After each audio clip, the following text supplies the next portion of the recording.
Ready to fight against ನಿಮ್ಮ ಮೇಲೆ case ಹಾಕಿದ್ದೀನಿ. What the hell is this?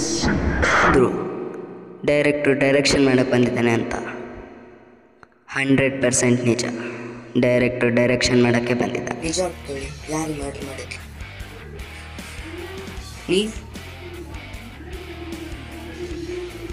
Next section 302 ಪ್ರಕಾರ ಇದೊಂದು ಮರ್ಡರ್. ರೈಟ್ಸ್ ಇದೆ. ನಾನು ನಿಮ್ಮನ್ನು ಗನ್ ತಗೊಂಡು ಶೂಟ್ ಮಾಡ್ಬೋದಿತ್ತಾ? ಹೇಳಿ ಸರ್, ಗನ್ ತಗೊಂಡು ಶೂಟ್ ಮಾಡ್ಬೋದಿತ್ತಾ? What the hell is this? ನಿಮಗೆ ಮಾತ್ರ ನಿಮಗೆ ಮಾತ್ರ ಮರ್ನಾಡ್ ಅಂದ್ರೆ ಶಿಕ್ಷೆ ಆಗಲೇಬೇಕು ಸರ್.